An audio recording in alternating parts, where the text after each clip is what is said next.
విషం ప్రవేశిస్తుంది నీటిలోకి. ఎందుకని అంటే రెండు కారణాలు. ఒకటి, మబ్బు బాగా కిందకి దిగిపోతుంది, చంద్రకిరణములు పడవు, ఓషధీతత్వం అమృత కిరణ స్పర్శ తగ్గిపోతుంది నీటి. రెండవది, ఈ వరద ఎక్కడ పెరిగి నీరు ప్రవాహం వస్తుందో తెలియదు. ఇప్పుడు ఇక్కడ గోదావరి పొంగింది అనుకుంటాం, కానీ ఇక్కడ గోదావరి పొంగడానికి పైన ఎక్కడో పెద్ద వానలు పడి ఎక్కడ ప్రవాహం పైకి బాగా ఉధృతంగా వస్తుందో తెలియదు.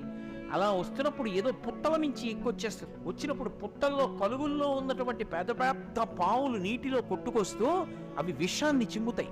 నీరు విషమైపోతుంది. పైగా అనేకమైన అక్కర్లేని వస్తువులన్నింటినీ ముట్టుకుంటూ వస్తుంది నీరప్పుడు. వచ్చినప్పుడు నీటి యందు దోషము ప్రబలుతుంది, బురద రంగులోకి వస్తుంది నీరు. అప్పుడు విఘ్నేశ్వర ప్రతిమ, మట్టితో ఉన్న ప్రతిమ, 21 రకాల పత్రులు, ఓషధీతత్వం కలిగిన పత్రులు నదీ జలాల్లో కలిస్తే